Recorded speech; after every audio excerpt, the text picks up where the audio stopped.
What's up?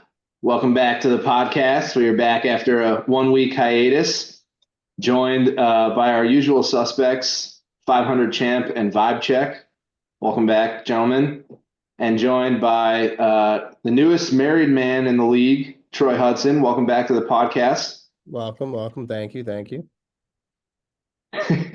Welcome, Sponsored by Zin. This week sponsored by Zin. We've got 2 weeks to recap and an exciting week 9 on the way, so we'll dive right into it. Week 7 feels like a lifetime ago. Started off with my game against Rob. This was a slow building week. I don't remember who I had like on Thursday night, but I remember I was very disappointed in my team. I'm pretty sure I sent some sort of message like I was doomed from the start. And then we ended up putting together a 137 burger. Rob continues to struggle. No one, I don't think, in the green other than Tank Bigsby for him. That's not going to get it done. So, yeah, we got 22 from the Denver defense. Derrick Henry doing Derrick Henry things. That was really the difference here. Yeah, I think that was a Monday nighter, the Ravens and the Bucks. So once again, Derrick Henry just showing up on a Monday night, scoring touchdowns, running for 169 yards on 15 carries. I mean, it's unbelievable what he's capable of. But this, like I said, probably the week before the week that we previewed this week 7 matchup, I said that Rob is an easy W, an automatic W, and that's kind of what this one ended up being. Yeah, I mean, T. Higgins kind of went off for you as well. Unfortunately, this is the week you lost Chris Godwin on that pretty brutal injury. All right. Not without some loss on your end, but I mean, it's kind of been Rob's story all season. I think he scored more than 100 points twice. And Rob, that's Colin's 130 number each week is kind of the standard for getting an automatic dub, and worked for Nick, and Rob's got some work to do to play some catch up here in the coming weeks. Yeah, that was a really good spot start with Broncos D. Considering the Saints have been kind of up and down, so it's kind of hard to predict what's going to go on there. Although they were starting Spencer Rattler for that. But yeah, I think that's that and Amon-Ra were your two like golden gooses right there. It's unfortunate that you haven't really had any kind of momentum with Mahomes, and I feel that pain as well with Xavier Worthy. It's like extremely inconsistent play from the Chiefs offense aside from Kareem Hunt. And yeah, the biggest impact Mahomes has had on my team this season was taking out Rashee Rice for the season. That was the biggest impact play for me, unfortunately. It's crazy that the Chiefs are undefeated. Like you said, like they might be inconsistent, but they're undefeated. And to say that the Broncos was a spot start, that may be the case, but they are the number 1 defense. Their lowest output is 1 point, and everything since then is 8 or more. So that's also surprising. But I know what you mean by a spot start. Like they're not on the roster anymore, and I don't think they've stayed on a roster for this whole season. But the number 1 defense is no one would have guessed the Broncos defense would be the number 1 defense this year. Yeah, they're the number 1 defense now, but they weren't going into that week. And they're not going to be for the rest of the year. They're definitely their schedule's hard. They had a pretty easy schedule in the first 7 or 8 weeks, and then they play divisional games against the Chargers and the Ravens, and then also the Chiefs. Yeah, Chiefs twice. Mm-hmm. Next game was a defensive struggle. Believe it or not the lowest scoring matchup this week, but Johnny ekes out a win with 105 points against Trev. Both quarterbacks put up a significant number of points. Trevor got more than a third of his production this week from Lamar Jackson, but not a lot of help. Surprising, when you get 50 points from Jackson and AJ Brown that you aren't able to secure a win or even break 100 points, but just not a lot of production the rest of the way. And the Jets did not help his cause with a -7 burger. Yeah, this has quietly been a little bit of a slide for Trevor. I think he's on a 3-game head-to-head losing streak, and it started the week before this one. He's lost week 6, week 7, week 8. This is a big win for Johnny to get back into the bubble. Now he's currently 8-8, but this was kind of he's actually currently in the longest head-to-head winning streak in the league right now. This was the second of his third in a row that he's won. So this was huge, playoff implications in week 7. You love to see it for our bubble teams. But yeah, I mean, besides Jalen and Kenneth Walker, not too much got done for Johnny. You're not going to win many weeks with 105, but he got it done. These are the kind of wins you look back come playoff time and be like, I needed to get this win, or else I might not be, 6, 7, 8 seed. For sure. -7 from a defense, that's a formula for an easy loss. Like, I don't think anyone's ever won a game with a -7 defense. But I'm pretty sure this also came down to a Monday night. I remember Johnny rooting for Cameron Dicker on a 9:30 game from the Cardinals and the Chargers, and Cameron Dicker scores 20 points on a Monday night. You love to see that. You love to see that you're going to win a game on a Monday night, let alone it being your kicker and his name is Dicker. That's just, good win there from Johnny. Not much else to say there. Trevor, you're right. He is on a slide. I'm not sure what's going on. I think they're just not hitting on the same game. He's still got a good team. I like where his team is at, especially with Puka Nacua coming back. But just a down week from both of them, and Dicker really kicking it through on Monday night there. Yeah, I think with Mike Evans going down after that first touchdown, I think that was kind of the nail in the coffin for Trevor. It looked like, I mean, as you can see, the Buccaneers put up a lot of points, even though they lost both of their number one receivers in the same game. I do think that if Mike Evans did remain healthy, because I think he was limping from like the first snap. I think if he stays healthy throughout that game, he gets at least another touchdown because Baker was throwing the shit out of that pill. I think that it's a different story, and I think that we see the first -7 defense get in the win column. Cam, your victory over Troy started you on what has now been a 4-game win streak, tied for the longest in the league at the moment here, getting you back to 500 as your name here on Zoom implies. Thoughts on the victory over Mr. Troy? Yeah, I mean, always love to get a victory, especially, get a median win as well. Those have been hard to come by for me, head to head at least this year. A lot of good things to take away from it. Obviously, Gibbs goes off. Tough for Troy head to head. I know he has Monty. I think Monty got hurt this game, so Gibbs kind of took advantage of that injury in the beginning. This is the middle of my stint without Jonathan Taylor. Goodson was a good spell. And one thing that I was a little bit not concerned, but I wish I would have had a little bit better performance of was Lamar Jackson threw for 5 touchdowns in that Monday night game. Zay Flowers ends up at 3.5 points as the wide receiver 1 in that offense. Would love to see more from him. Can't really complain. I watched the Denver-New Orleans game on Thursday night when I was out of town, and love to see Javonte Williams go off. I think we recorded the podcast during that game, and Javonte had already had 2 touchdowns by the end of the recording. So, it's nice to see my flex guys kind of come in and pick up the slack when I don't have my RB1 in and my wide receiver 1 or wide receiver 2 not really playing well.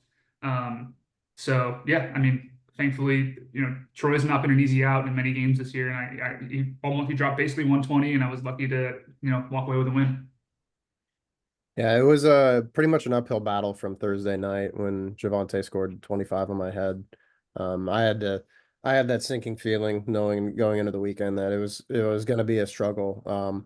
And to be honest, I got a lot closer than I was expecting. I thought it was going to score right around like 100 when Gibbs started pulling all the points away from Monty. But yeah, it basically came down to I needed J.K. Dobbins to just go fucking off in that late Monday night game, and then it would have been a little bit of a easier time for me to get in the win column. But I was happy that I got to see my boy Chubby get a tutty. Garrett Wilson's been getting more consistent. I think he's getting a little bit more comfortable with A-Rod. and I started Xavier Worthy and didn't start him next week, and this is what happens. Oh, and Cortland Sutton with a fucking goose egg was a real killer. Oh yeah, I remember that. That was huge. I mean, you're never gonna start Ray Davis for this game, but if you start Ray Davis, I win. Yeah. you win the game. So Yep. that's tough. I hate that. That's so like cringeworthy when you know that if you just start someone else, you can win the game. But it's also hard to Yeah. swallow that pill when it's someone you're never gonna start. I mean, Yeah. Sutton maybe. I mean, he was just coming off a hot game, kind of.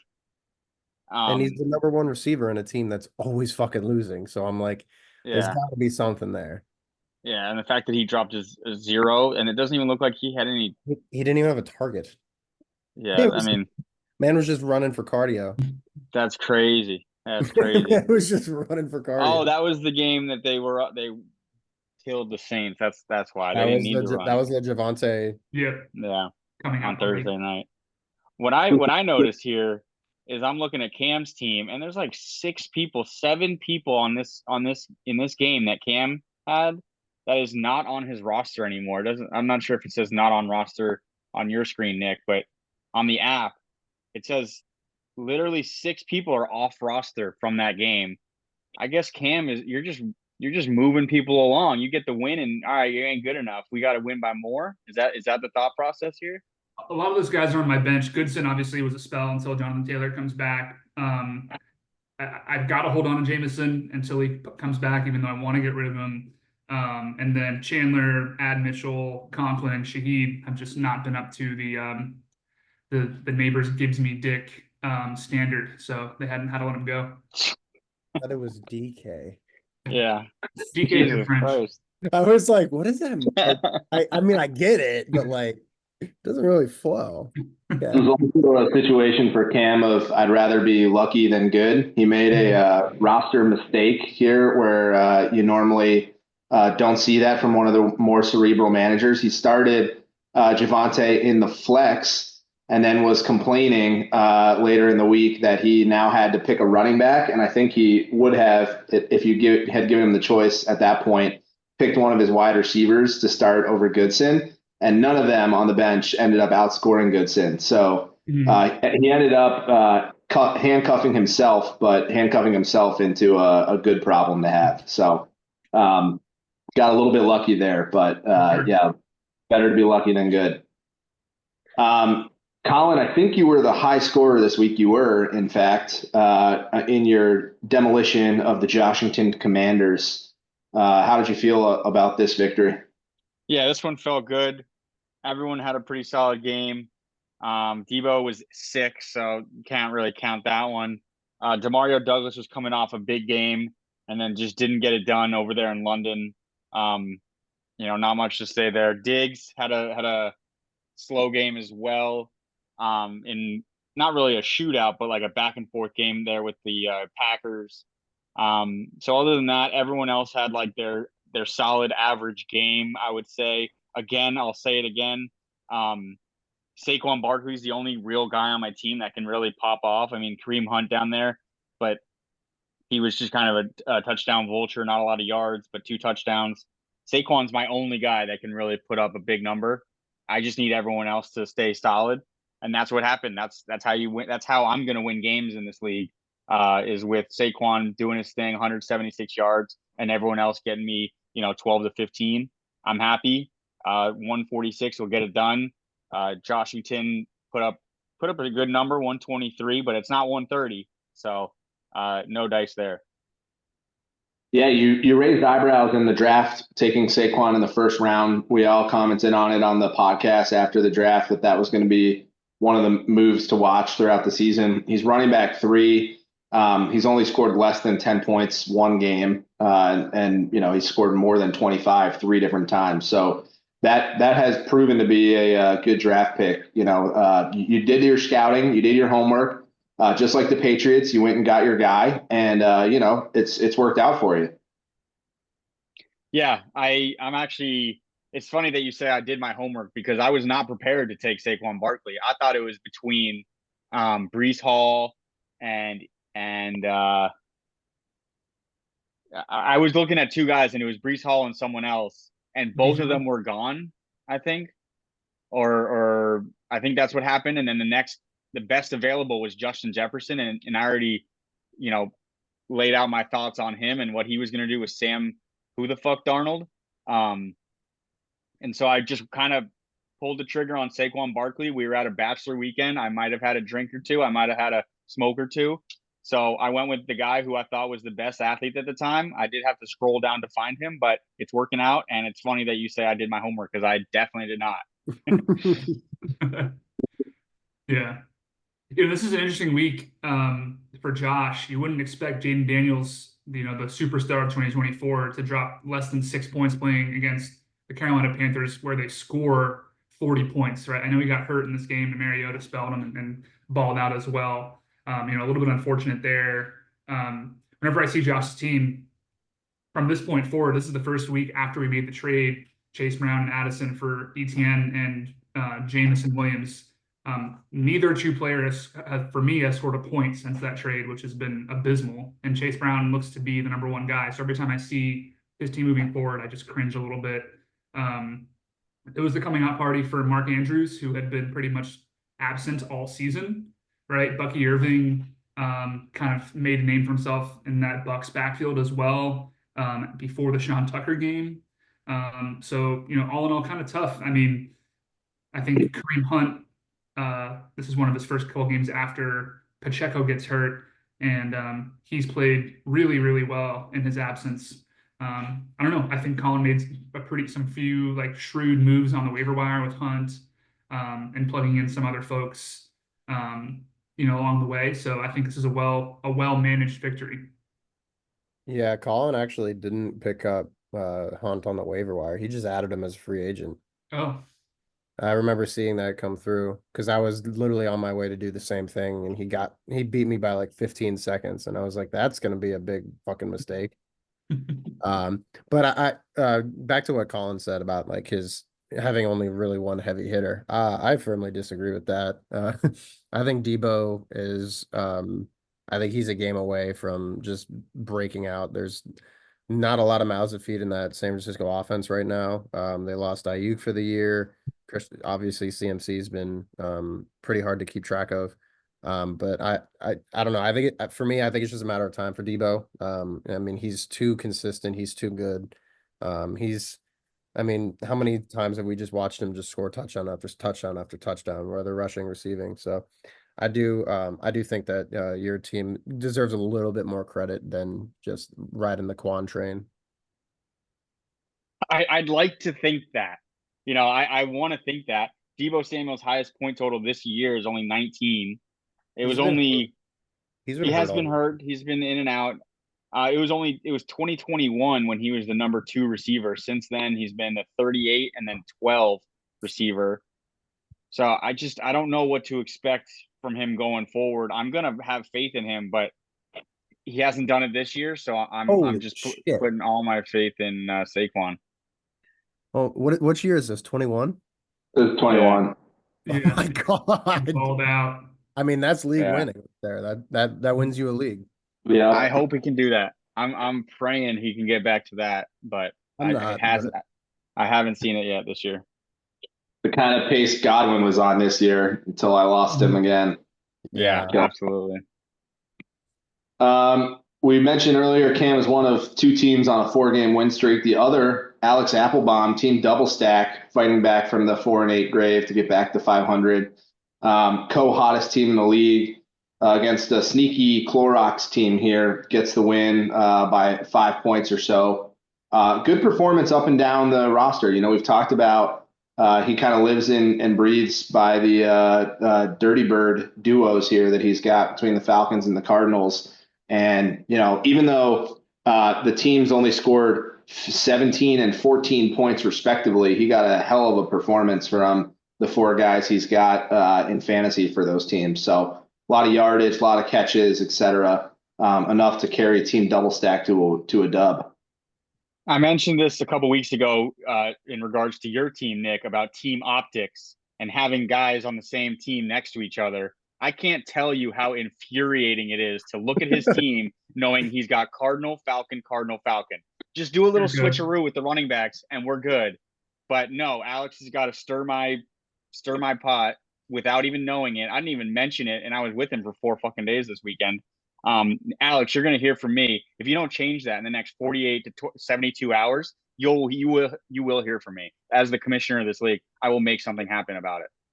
I don't want to hear any sort of resistance.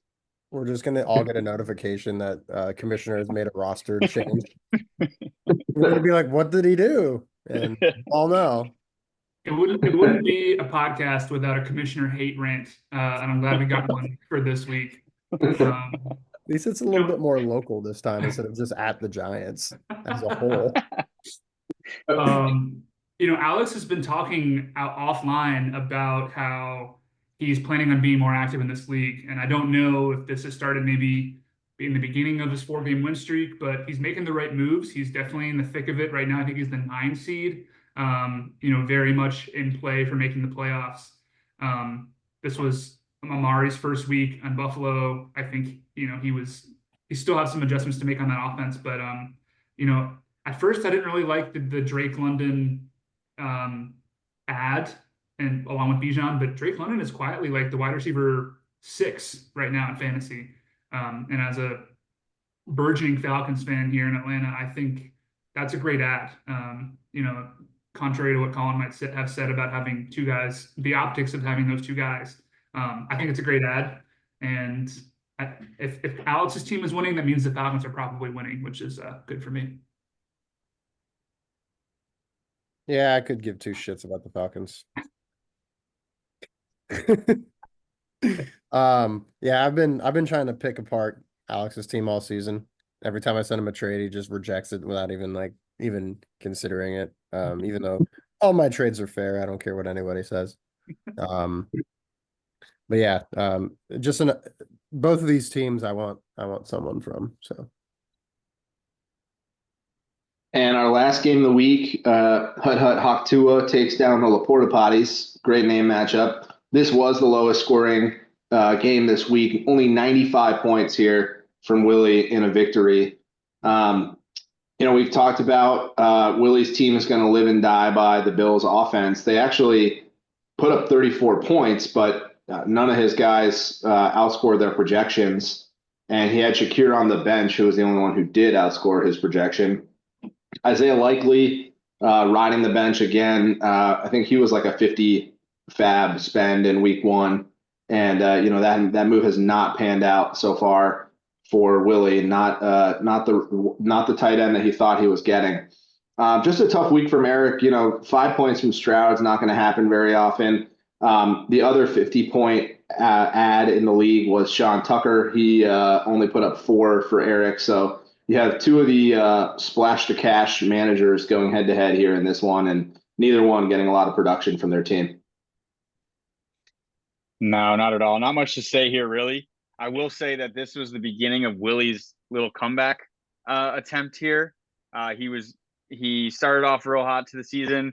Then I think he lost a few in a row, and now he's back to the number 2. I know in week 7 specifically, he wasn't at 2 yet, but this is the beginning of him coming back to the top of the league. Well done, Willie. And it's funny that these 2 managers were the people who splashed $50 on absolute nobodies, and they play each other, and then they have very low scoring matchup there. Willie isn't even starting the guy he spent $50 on. So well done getting the win. But I don't know what else to say there. It's just a low scoring game here. I'm gonna go ahead and call this the 50 Burger Bowl. But yeah, the fact that both of these guys have spent a combined $100 on 2 players that I think have combined to have maybe 30 points between the 2 of them since they were bought. Yeah, it just goes to show you it doesn't always pay to have deep pockets. Yep. And Colin, I just want to check in on Justin Jefferson since you chose not to draft him.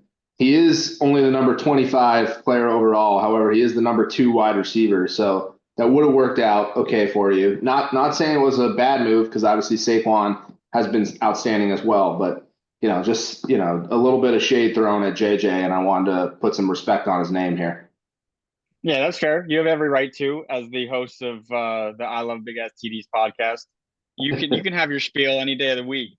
But I wasn't gonna have Justin Jefferson. I'm glad he's doing well. He hasn't scored more than 21, so I'm not saying that's necessarily a bad thing. But he's not popping off. He's not winning you single-handedly a game. He's just staying solid, and he's keeping your team from absolutely, falling off a cliff. But again, he's the number 2 receiver, but Eric's team is not looking good, and he only scored 88 points that week. So that's all I'll have to say. Yeah, I'm publicly disappointed in Eric's team. I picked his team to win the championship this year. This is not, last year we did something similar with Johnny Three's team. I think it inspired him to make a little run of the playoffs. I know that Eric has the capability of being a top 4 team in this league, and I think he has a lot of pieces to put it together. It just hasn't really come together so far. I'm announcing my public disappointment in the team so far. I think he's still going to make the playoffs. I'm actually going to toss it as a shiner shade to the group right now. Eric is currently the 10 seed in this league. He is currently the 9th overall in points scored, points for. Shiner shade, Eric makes the playoffs this year. I'm gonna shine that. I think he takes Cam's spot. I'm going to shade it. I think he's actually 10th in points for. He's also 10th in max points for. It's not like he's got a lot of guys on the roster that he could have been doing that much better with. He's also not really been screwed by the points against. He has the 3rd fewest points against, and he's still outside the playoffs. So not a lot of hope at the moment. I like the guys individually, but they don't seem to be gelling. They're a little bit like the New York Yankees pregame 4. So I'm going to say shade. I'll go with shade as well. He's not putting up a lot of points. I don't know if he has been making a lot of. I mean, other than the one move where he spent $50, I'm not sure he's been really making good pickups, I guess, per se, on the waiver wire. I think he's just kind of checked out this season. It started with the draft when he was also on a bachelor weekend in the same city as us and just was like really having a hard time drafting. He was like pissed that we were having the best time of our lives drafting fantasy football players. But that's what you do when you're Eric.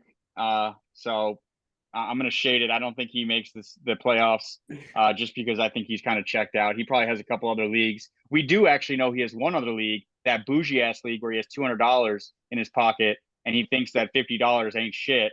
So, focus on that league, Eric. We got our own problems over here.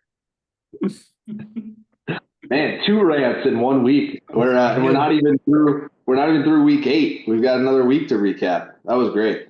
I will say the 4 highest points for teams in the league are actually all communicating right now in front of you. There you go. Look at that. Something about the connectivity of the podcast, Mm-hmm. We'll try to pick up the pace a little bit here. I know we've gone about a half hour already. We've got week 8 and week 9 still to go. So we'll go quickly, especially through this one. No one wants to see this one. Loss at Alex, unfortunately for me. It's really the problem is just at the wide receiver spot. I had to start Sterling Shepard and Troy Franklin. Got a combined 5 points from them. Had some injuries that are plaguing the team. Darius Slayton, I thought he was going to be doing nothing. He put up 12 points, but T. Higgins was out. Goddard was out. So between injuries and just the overall fact that I'm lacking a wide receiver right now, not a good week for me, only 110. And Alex, as we talked about, one of the hottest teams in the league, putting up 145. So kudos to him. Yeah, like Cam said over the weekend, Alex is like death taxes and Alex taking down the 1 seed. Amen. It happens every year. It does. It does. I will say one bright spot, Nick, on your team is the emergence of Tyron Tracy. That was a great pickup. I don't know if you drafted him. I think you might have drafted him. I think he was a late round pick, I believe. That was a great buy. I think the Giants' offense is horrible, but he has somehow found a way to get some really good production over the last since week 5, really. So it was a great buy. Drafted, dropped, and added all by Nick Reiner there. So yeah, well done with Tyrone Tracy. This was Travis Kelce's welcome back to youth game. It's his first time he scored over like 12 or something all season. So that helped Alex with that game. And then his kicker and his defense playing solid. Jacoby Myers getting a touchdown. I know he doesn't have a lot of those over his career. So just well-rounded game by Alex and Nick. You said it. You have absolutely no receivers right now. So I don't know if you're in the works for a trade or if you're just riding out the RB heavy strategy. This was all team double stack. Well done, Alex. Yeah, the Broncos lined up for a 60-yard field goal, and I started getting excited. They were up 28-7, and I got all pumped that Lutz was going to get a bunch of points, and then they ran a fake field goal up 28-7, which just infuriated me, I think, more than it infuriated the Carolina Panthers. So that was, my week in a nutshell right there on that play. Rob, 0 days since last injury, continues to sputter. Cam talked about the position he finds himself in, not quite at a need to win the rest of the way out situation yet, but quickly approaching that point in the season for him. Johnny gets back to 500, it feels like 15 teams in the league that are 500 at the moment. Big performance from Jalen Hurts, 35 points, 3 rushing touchdowns from Hurts. That'll help. Not a lot of performances to write home about on either team up and down the roster other than Jalen. Yeah, this could be a historically bad season for Rob. Not that it's his fault. I mean, McCaffrey and several other injuries, but we're through 8 weeks here, and he has a total of 806 points. He's basically averaging 101 points a game. That is piss poor. And it's not even his fault. Like, we should probably convert this league to a vampire league with the way that this is going. So I'm sorry, Rob. This has nothing to do with Johnny. I mean, 130 is that number, but 99. I just wish that you can get over 100 one of these weeks, just for the sake of us cheering for something for you there. Yeah, I mean, Raheem Mostert played well for Johnny. That was a, when your flex is popping off like that, I don't think anybody expected Raheem Mostert really to, to do a ton in this offense with everything they have going on. And of course, Jalen Hurts popping off. Rob really can't really put it together. Starting Taysom Hill in this league is kind of laughable. So it's tough going from right now. Yeah, it's not fun in the Mastrofa household right now as far as fantasy is concerned. It's tough to see because we all know that Rob's like he is a dedicated player. I mean, I think he's in like 6 leagues, so he is spread a little thin, but yeah, it is tough to see, and like you said, Colin, it has nothing to do with him really. He's gotten the injury bug, and I think he might be competing for worse seasons with you from. It wasn't last year. I think it was the year before. It was the first year we did the meeting. I think you were like, what, 2-20 or something? I think I ended up 2-22, but I was putting up numbers at some point. I was getting over the 100 mark. I was, and that's where all my transactions came from, man. I was running the waiver wire, bro. I'm not trying to rip Rob right now. I will rip Johnny though. I mean, all of his points were Jalen Hurts.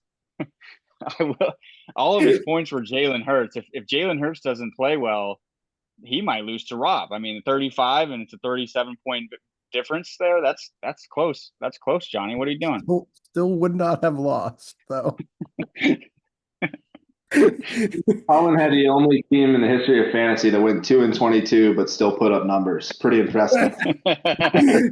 In the loss column. Yeah. Troy, another matchup against the host of tonight's podcast and a victory this time against Smoke and Mirrors. How did that one feel? It felt like Colin needed to give me a win. It was my wedding weekend.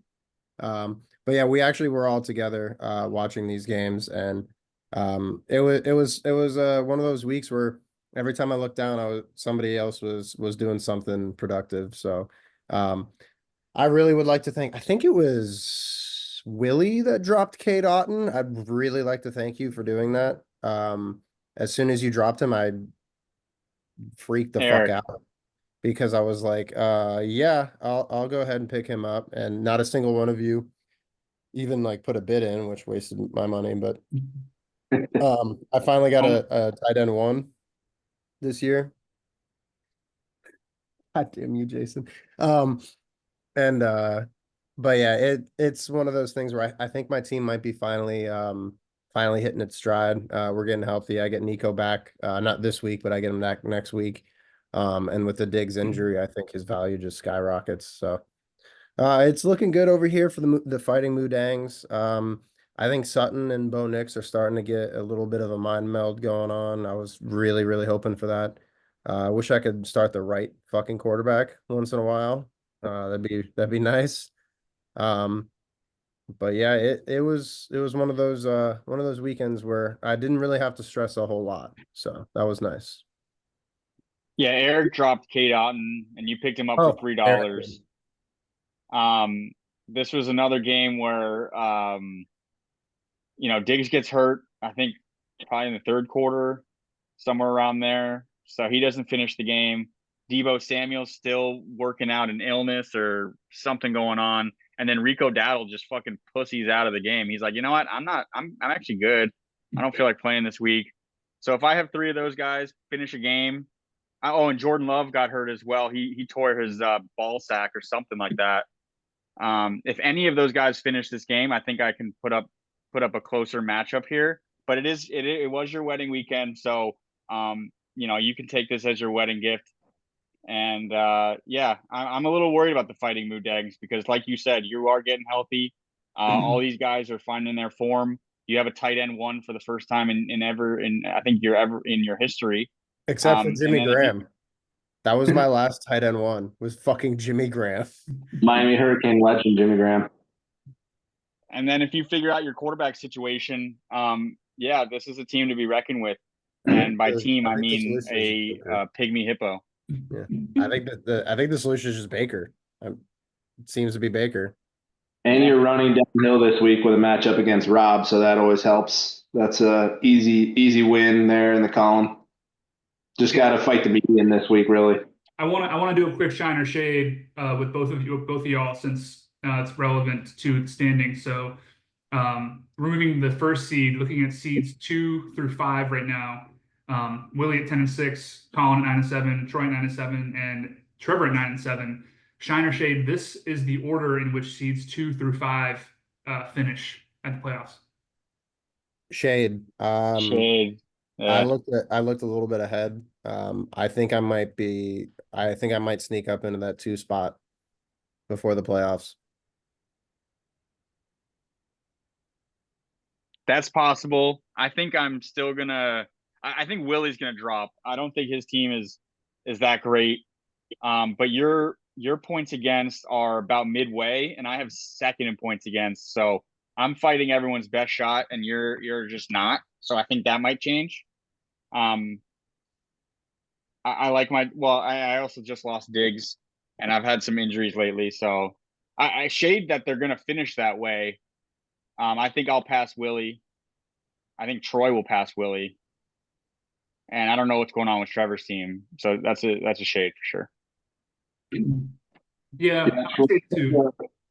Oh, go ahead, Cam. I'm gonna shade it too. I think Trevor actually falls closer to the 7 or 8 spot after starting really hot. And I think Willie also kind of falls more to that 5 or 6 seed, and we see I'm not going to say between Colin and Troy who gets that 2 spot, but I definitely think y'all finish 1, 2, 3. The 3 of y'all in some form or fashion. But yeah, I think that Trevor and Willie are 2 of the clear pretenders of this bunch.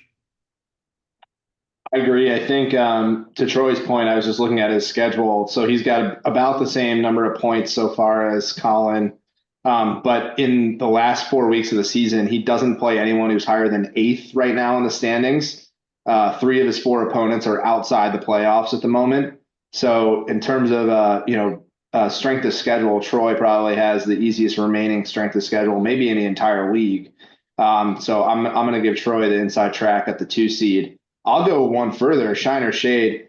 Could Troy take the 1 seed? I could. That would have. I mean, yeah, it's definitely possible. It's within reach, especially considering Nick, you don't have a receiver, any receivers, and Troy is getting stronger.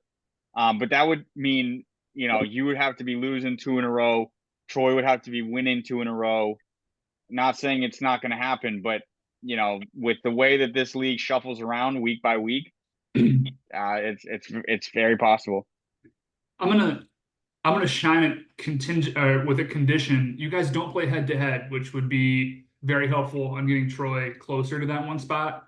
I think it might come down to a points for. I don't think there's. I mean, there might be a scenario where you guys both finish with the same record and it comes down to a points for tiebreaker. I mean, you have a 3-game lead with 4 weeks to go, Nick, and you guys don't play head to head. Troy has a good, easier schedule. I'm gonna shine that you guys probably finish with the same record. Okay. I do play someone whose profile picture is Troy, however. So, Do you have any idea how many times I've like gotten confused by that? For a split second, I was like, wait, oh fuck, that's not me. we have 3 more games to march through here. Eric gets a win against 2 bubble teams at the moment. The Joshington Commanders unfortunately took another loss. Is that 4 in a row for Josh? I think it's 2 head to head at least. I'm not sure if he beat the median either week. Scrolling back to the standings here. It says 2 losses in a row, so Yeah. got at least a single win a week ago. Must have been the median then in week 7. Yeah. But yeah, I think that's 1 out of the last 4 for Josh. Bo Nix, to Troy's point about finding a connection with the wide receivers there, 29 points from Bo Nix. Pretty outstanding, but not enough. Eric gets right this week, despite still a down week from Stroud, only 12 points after 5 in the week before. But good win from Eric to keep him in playoff contention. Yeah, it was a solid spot start from Josh with Bo Nix. I'll always have a little soft spot in my heart for little Bobo, just because he's a former Duck, but I'll be it for 1 season. But yeah, Eric's starting to look a little scary. I do play him week 11, so that should be a pretty good barometer for me going into the playoffs.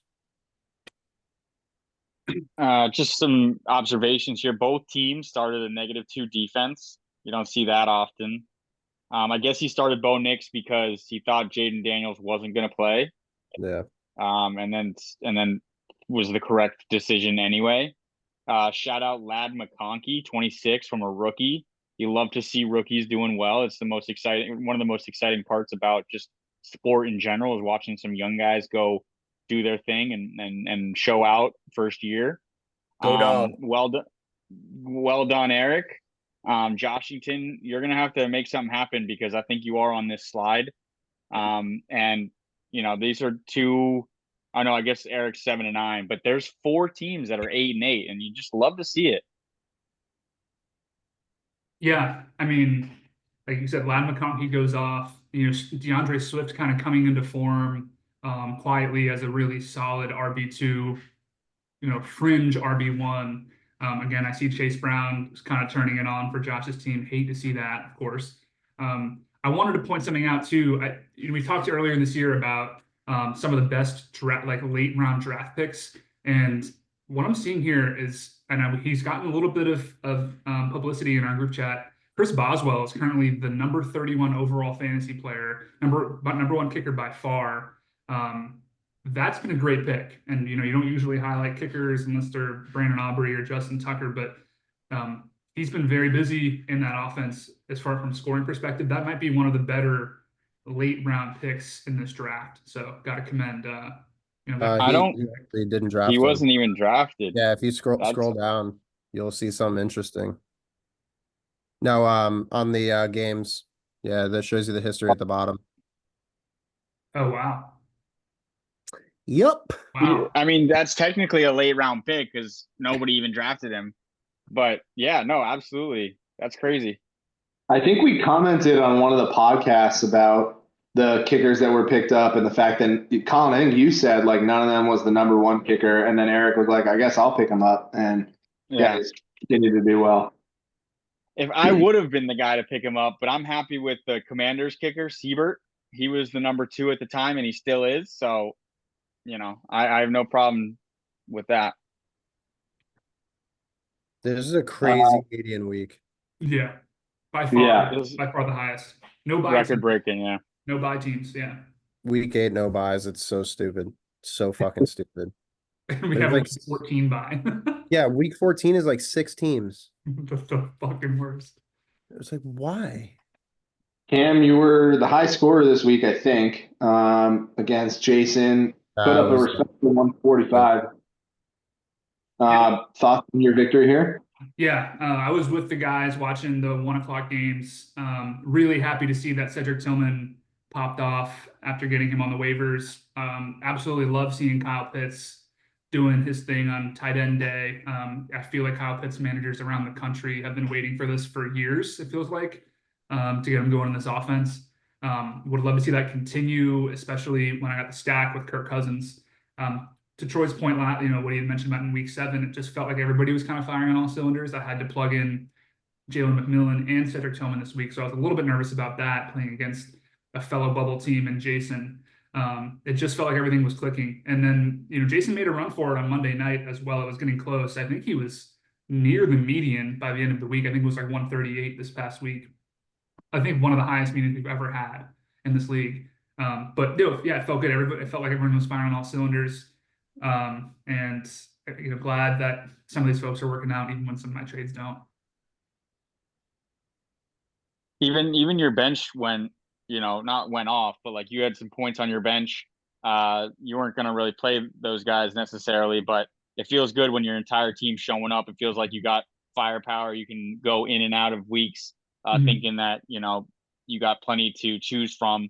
Feel bad for Jason there. He was making a little bit of a run there to be back in relevancy, and he loses to a head-to-head matchup, which changes a lot. I mean, 7-9 is a whole lot different than 6-10. But I think he's still in this. He's definitely still in this, but I think he's going to still put up numbers, put up a fight against anybody in this league. He's got a lot of firepower, quite a bit on his bench as well for him, Keon Coleman and Tucker Kraft. So just a good outing here. You hate to lose the ones where you play the highest score. And last but not least, the confusing team that has Troy as their profile picture, but is not Troy, takes a loss again.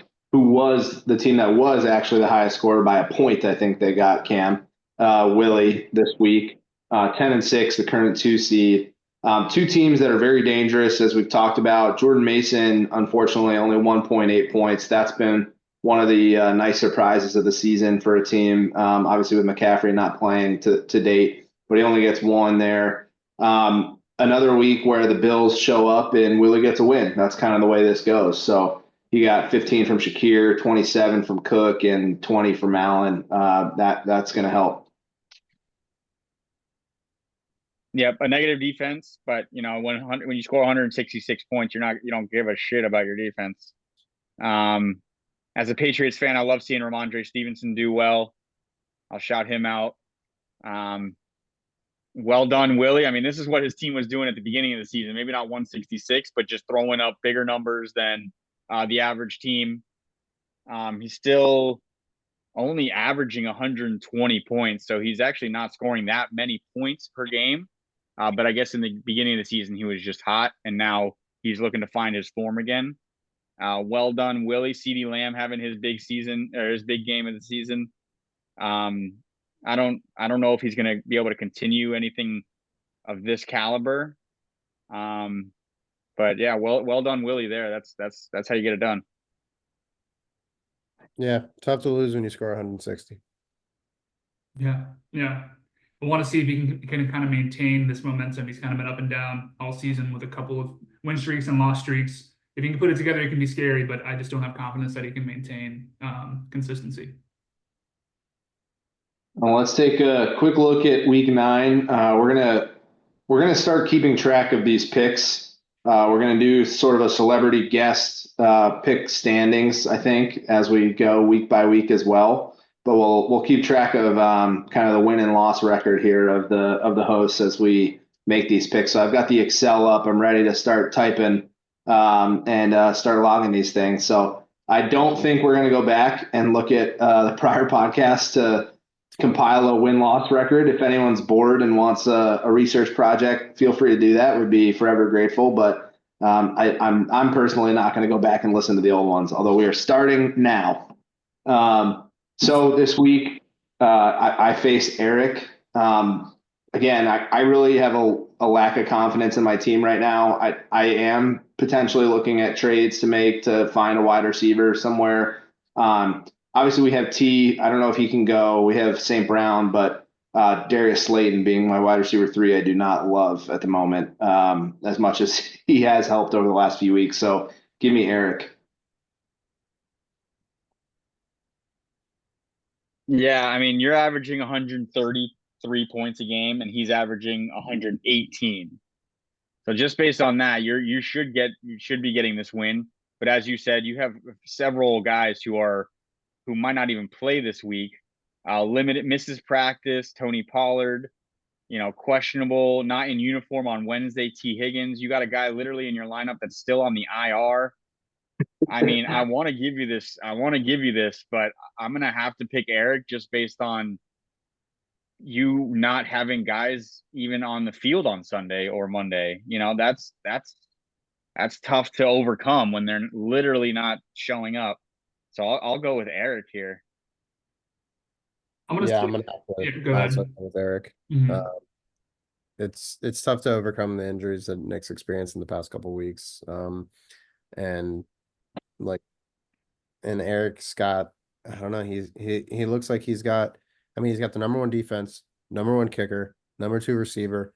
Ladd McConkey looks like he's exploding.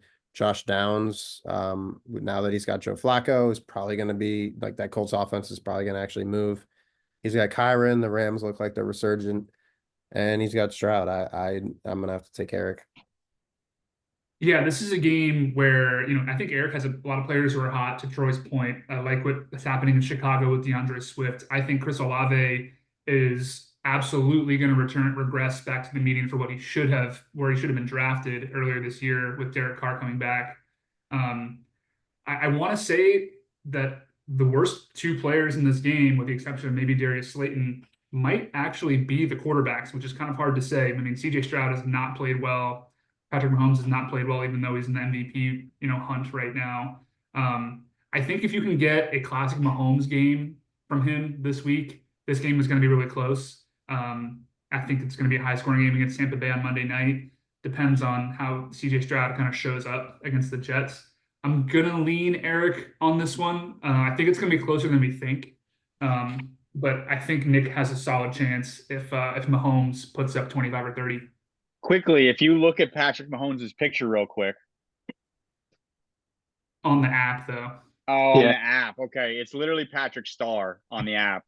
So they are taking you for a joke right now, Nick. But more importantly, if you actually go back to Patrick Mahomes, this is something you can see on a computer. He has thrown a pick in every single game, at least 1 pick in every single game. I'm well aware. Yeah, so that's alarming. I don't know if they're just kind of playing more risky because they have the confidence and they're cock out from being Super Bowl champs. And they're gonna really tighten it up towards the end of the season. But I would have never guessed that. Like, if you want to put odds on Patrick Mahomes throwing a pick in the next game, you probably have, pretty good odds there that he'll do it. Yeah, it's definitely He's more picks than touchdown passes through 8 weeks of the season. Wow. And yeah, that's tough. hammered. Him and his dad drunk and driving. Next week, Colin against J3. Colin, I'll let you make the first prediction here. Sure, yeah. I mean, I'm averaging 129. He's averaging 118. But he's projected 129, and I don't have a guy in right now in my receiver spot, but I'm projected 112. That'll change when I pick someone up, not by much. My Zoom name tonight is very, representative of how I feel this week. This is a vibe check. This is I have Roma Dunze, Demario Douglas, and anybody off the waivers starting in my 3 receiver spots. So I'm just gonna see where my team's at, see what the vibe is looking like. Let's see if they're gonna show up for me. And I have faith in the Saints playing against Bryce Young. That feels good. They might be my highest scoring player this week, which would be embarrassing. But I mean, again, Jordan Love doesn't have a left nut right now, so it might be Jameis Winston out there. This is total vibe check, and I'm picking myself. Who wants to go next? I pick Colin. I think he's gonna win. Ken? I'm gonna go Johnny 3 here. I like the matchups on Johnny's side. Jalen Hurts playing an abysmal Jacksonville team. I think Alvin Kamara could be the RB1 this week playing against Carolina. He has Derek Carr coming back. Tyreek Hill has Tua, probably at full strength. I know Buffalo's pass defense is pretty good, but I think this could be a shootout. Depending on what happens with DK, JSN could get a lot more looks this week against a pretty bad Rams pass defense. Don't really love that he's still starting Mostert in the flex, but I'm gonna go Eric. I'm gonna go Johnny 3 here. JSN's a fucking bum. I'm with you. I'm picking Johnny 3. I'm a little concerned that he has no dome activity this week. Colin's the only one who's getting dome this week. And that is a little concerning, but I'm gonna go against the odds with that and pick Johnny 3. I didn't know you were keeping track of my dome activity, but I'll leave you to that. I check in on it, I check in. I pop in and out. Yeah. Rob, unfortunately, facing one of the hotter teams, the team that we were just discussing. Does he have a chance at the 1 seed? As much as I love Rob and wish him the best of luck in avoiding relegation, I got to go with Troy. Yeah, this is a quick pick for me. Troy as well. Not much analysis to this other than the fact that Rob is barely averaging 100 points a game. So let's see. Shine or shade, does Rob get 100 points this week? Shine, baby. This is the week. He's going to put up 103. Yeah, I'm gonna shine that as well. I have pretty high points against, I think. Relative. Oh, I'm middle of the pack, never mind. But yeah, no, I think Rob gets more than 100 right before CMC comes back. I'm gonna go ahead and pick myself. And one of the main reasons is if you look on the app, every single one of my matchups is green. I am fortunate. I think there's not a single person that I'm playing that is going against like a good defense. Everybody's 21 and like up. So I'm looking to kind of hit my stride right now. And then next week I get my baby boy back. Yeah, I'm gonna pick Troy here. Couple question marks on Rob's roster. Still don't love Taysom Hill and his flex. I think he needs to put another defense in. I guess Malik Willis plays for the Packers.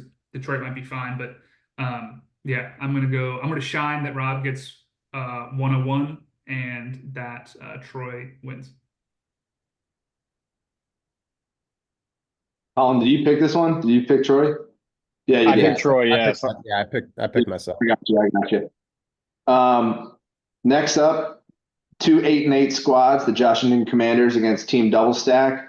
Give me Alex in this one. I mean, look at that. The double stack, total dome activity. That's massive.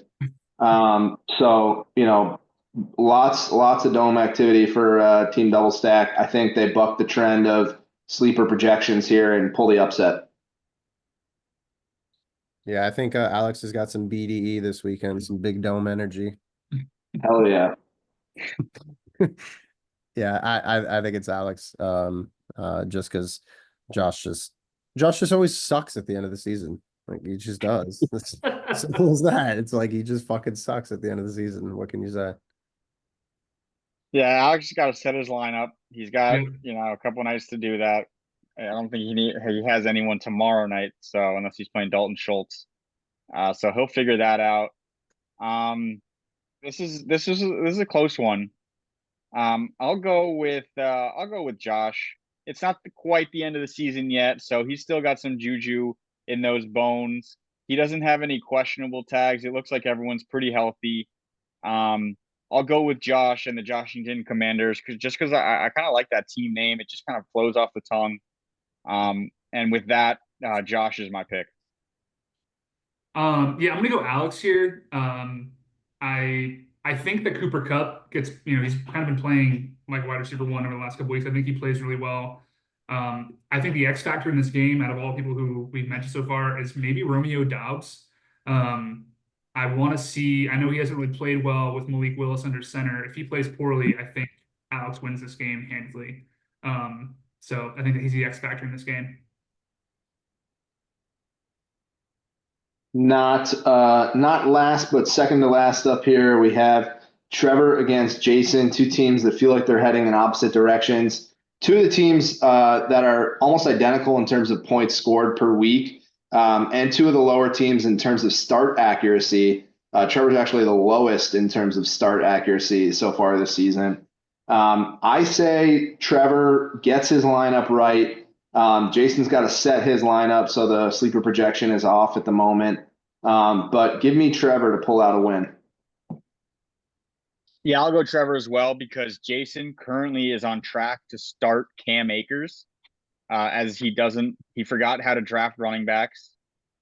And Cam Akers is Joe Mixon's backup, so he's got to start a handcuff here. That's pretty embarrassing. So Trevor it is, unless Jason makes something happen. That's an easy pick for me. He has a trade offer waiting for him. And I'm gonna go ahead and I'm gonna go with Trevor. With Puka coming back, his wide receiver room is looking a little bit more full. Lamar Jackson has been a fucking monster this year. He doesn't have his number one running back this week because of the bye, but yeah, give me Trevor because I don't think Jason's gonna have Jamar Chase on his team by kickoff Sunday. Yeah, question marks across Jason's roster. He doesn't even have his whole bench filled out, and he has to start Cam Akers this week. A little head scratching there. I want to point out that Trevor went out and picked up Demarcus Robinson after that little conversation in our group chat earlier. I guess he saw some value in that player. For that exact reason, I'm going to pick Trevor. And last but not least, Cam, you continue your attempt to claw yourself back from a 4-8 start against Hawk Tua's here. How do you feel about your shot to take down Willie? I'm going to go with myself here. I think it's going to be a high-scoring game. I think Sleeper has it projected as one of the highest combined scores of the week.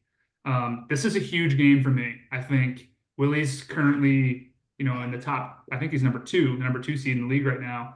I think if I was able to give him at least one loss, it would further mix up the amalgamation of folks who are 9-7 and 8-8, which is just so many people.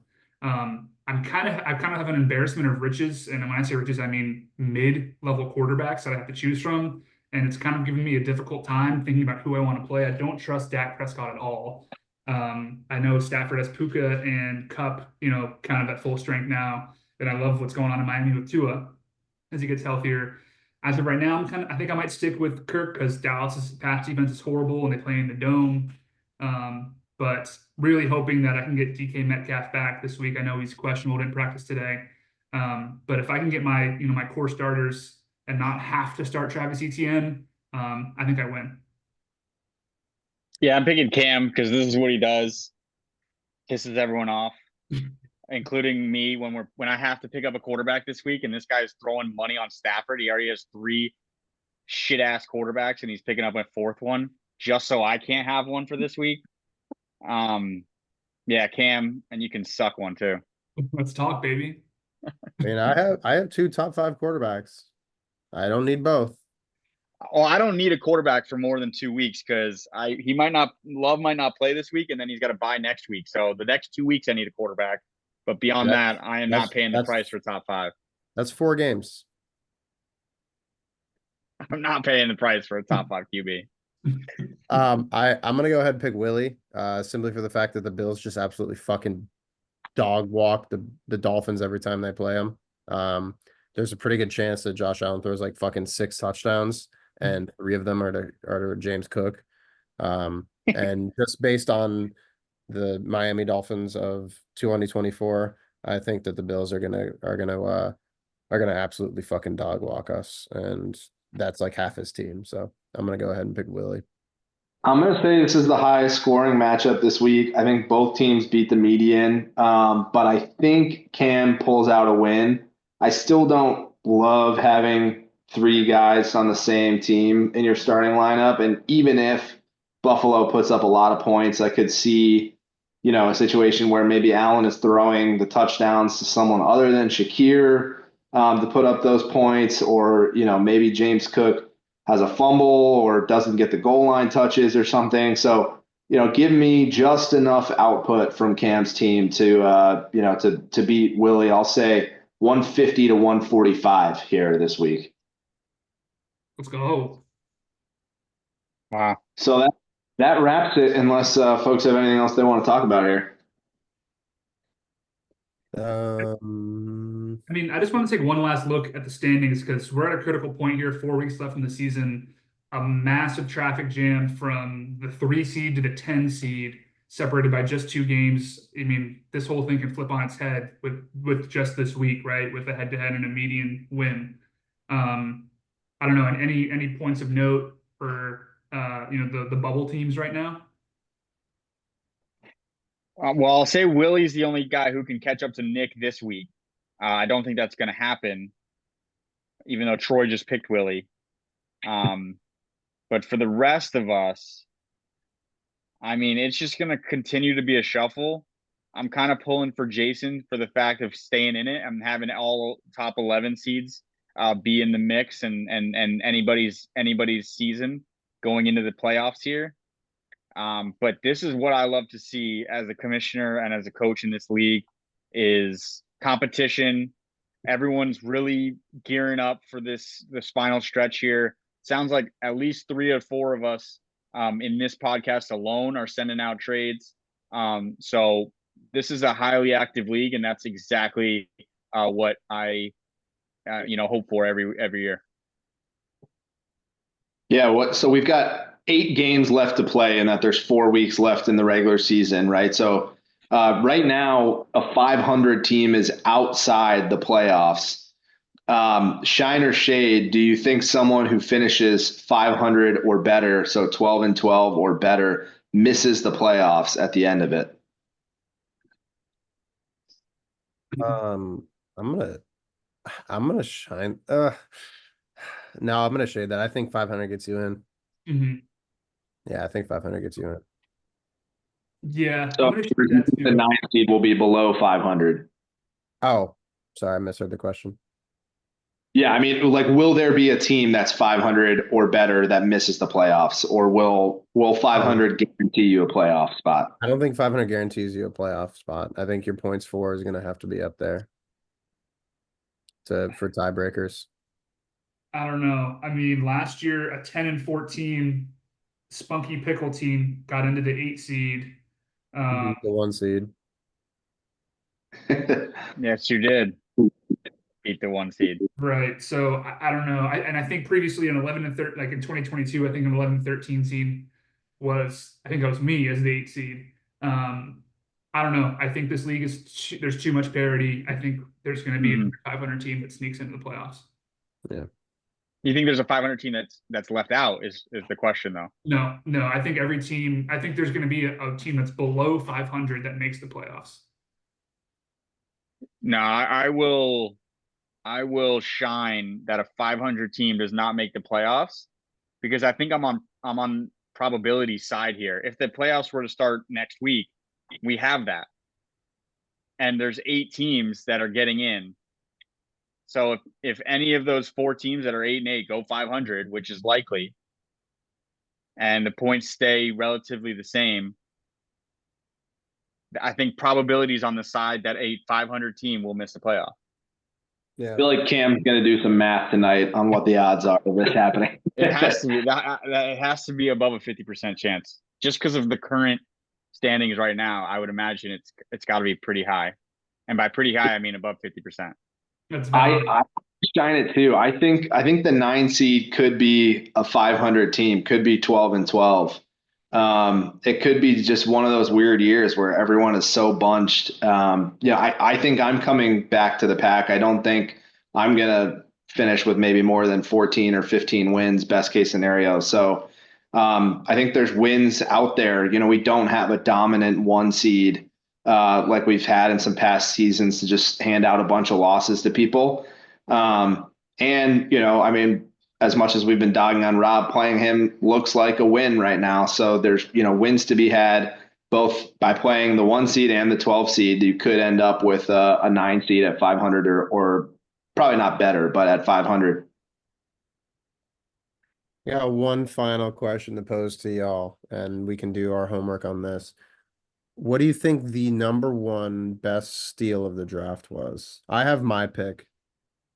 And if you guys don't have one in mind, that's fine. But I think it's got to be Baker in the 17th round. Number 2 quarterback through 8 weeks. Yeah, that's a damn good pick. Pretty good pick. Yeah. I would say Jaden Daniels as well is up there. I don't know which round he was in, but He was just like the fact that he's a 10. rookie. I think it was like Yeah, 10. just the fact that he's a rookie and he's also a top 5 quarterback, like nobody saw that coming. Yes. Seventh round, actually. Well, there. Wow.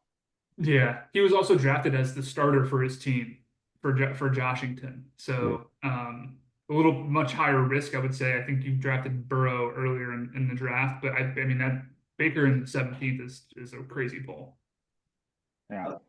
I'd throw Tank Bigsby in the 15th round up there.